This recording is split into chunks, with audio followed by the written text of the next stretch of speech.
Brothers and sisters, away in CME, Pastor Melo speaking. Today we are going to focus on a woman by the name of Lydia.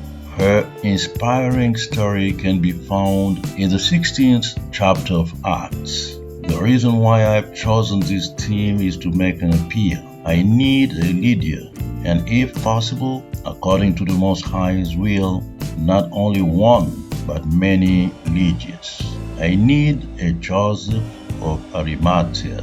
I need a Nicodemus. The common thread between these three personages is that they were rich. The misconception that many have about the Creator, Tatantambi, is that he loves the poor and rejects the rich. This is very far from being true, as we will see with Lydia's story. Lydia was a very wealthy businesswoman residing in Philippi, and the Creator decided that her wealth would be used to establish Christ's church in Philippi. The meeting between Paul and Lydia was based on a vision. The lesson here is that we must not neglect visions.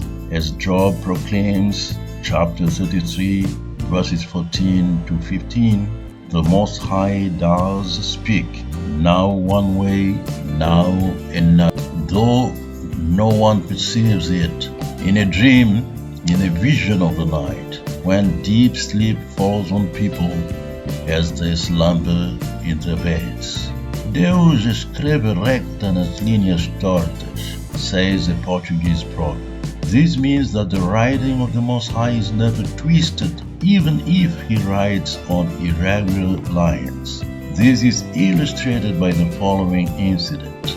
Paul got into a heated argument with his friend Barnabas, and Barnabas got so mad that he headed off southwest to the island of Cyprus, and Paul took Silas and eventually Timothy and headed northwest. The modern semi was at work when they came to the border of Mysia, tried to enter Bithynia, but the Spirit would not allow them to. So they passed by Mysia and went down to Troas. When they got there, something amazing happened. The vision. During the night, Paul dreamed of a man of Macedonia standing and begging him, "Come over to Macedonia and help." This is also what I expect of you, sisters and brothers. May the Most High give you a vision of Pastor Melo standing and begging you, "Come and help me." I need your assistance in order to accomplish the mission that the Most High has entrusted to me. Let the Most High and His divine way lead you to me as He had led Paul to Macedonia. From Troas, Paul and his companions put out to sea and sailed straight for Samothrace, and the next day they went on to Neapolis. From there they traveled to Philippi, a Roman colony and the leading city of that district of Macedonia, and they stayed there several days. Philippi was a very prosperous area, known for its gold mines and springs. This is where Paul and Silas ended up. On the Sabbath, they went outside the city gate to the river, where they expected to find a place of prayer. They sat down and Paul began to speak to the women who had gathered there. The question some of you may ask is, why the river? On the Sabbath, we would expect them to go to a synagogue, a Jewish church or something. The explanation is that because they were so far away from Jerusalem, 500 or 600 miles, there was probably not a strong Jewish presence in the area. Therefore, considering that to start a synagogue required a minimum of 10 men, a number not reached so far, people wishing to have a spiritual gathering would have this gathering down by a river. When you are by the river, then you can at least engage in some of the Jewish rituals, some of the purification rituals, baptism, and that sort of things. Not only would there be people praying, they would be doing things like singing hymns, studying the scriptures, and inviting someone to preach. That is what was going on. Paul and Silas went down there, and they found a group of women praying. Moved by the modern semi, Paul began to talk. He began to talk about the Most High's wonders. One of those listening was a woman from the city of Thyatira named Lydia, a dealer in purple cloth. She was a worshipper of the Most High. A focal point is that Luke let us know that Lydia, being a seller of purple cloth, is a wealthy woman, a woman of means, a woman that has some money. Yes, sisters and brothers, purple dye in the first century was very, very expensive. The dye back then was not made like it is today using chemicals. The dye was made by killing shellfish and somehow melting the dye that comes out of them and producing the dye that way. It would take up to like 1,000 different shellfish from this Mediterranean area just to make up enough purple dye to color the hem of a garment. The process was very time consuming, so purple dye was very expensive. Not only was it expensive because of the process, it was expensive because of the fact that it was very good stuff. Unlike other dyes, when it was exposed to the weather, it would not lessen the color. It would increase in color.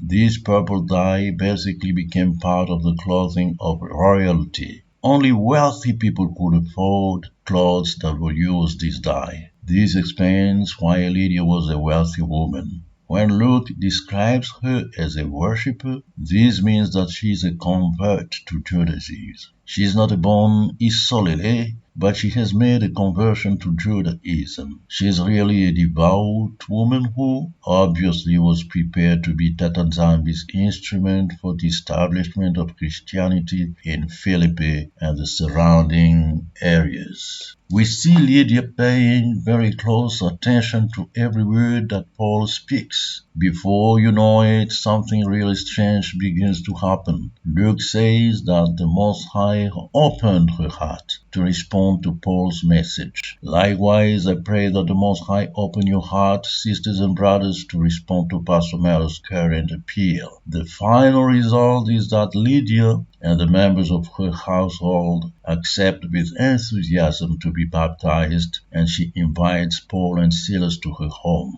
What can be guessed is that Lydia's house became basically the first church in Philippi. It became the base camp for many other plans over in that region. After Paul and Silas were in prison and tortured, when they came out, they went to Lydia's house where they met with the brothers and encouraged them. We know that her house was a wealthy house with a lot of servants. It became a house of prayer, a little church. Because she probably had the gift of hospitality, she welcomed people in. And long before Lydia, we have the examples of those holy women who, at the end of Kousua's life, were the last to leave the cross and the first to go to the tomb. Among them were those who followed Christ from Galilee. Luke describes these women by saying that Kousoua went from town to town and from village to village preaching. The 12 were with him, and also some women, namely Mary, called Magdala, Joan, wife of Chusa, steward of Herod, Susanna, and several others who assisted him from their possessions. Luke chapter 8, verses 1 to 3. Joan specifically was married to Chusa, a rich man working in King Herod's palace. Kousoua, throughout the 3 years of his earthly mission, needed rich people to cope with the expense of assisting the needy whilst spreading the good news of the kingdom. In this context, Joseph of Arimathea and Nicodemus did not only intervene to take care of the body of Christ after his crucifixion. No, they were bosses who supported him financially. Likewise, hearken to me, sisters and brothers. The Most High, who declares the silver is mine, the gold is mine, Haggai chapter 2 verse 8, is capable of providing for Pastor Melo's needs. However, he wants to check how you from the diaspora have received the good news brought to you by his servant. The third secret of Fatima is the best news coming to you since 1619, registered as the year of the beginning of the 400 years.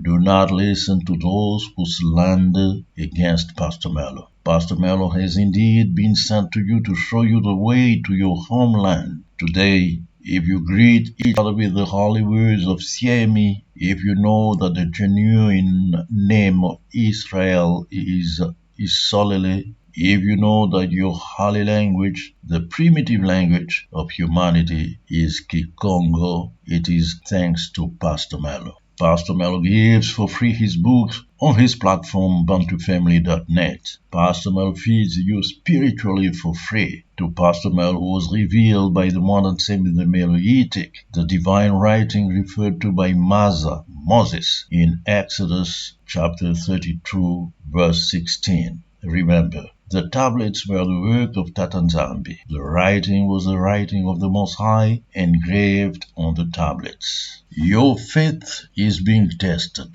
Be Pastor Melo's Lydia. Be Pastor Melo's Joseph of Arimathea. Be Pastor Melo's Nicodemus. Nsambu Hulolo, shower of blessings. Ingeta, Pastor Melo.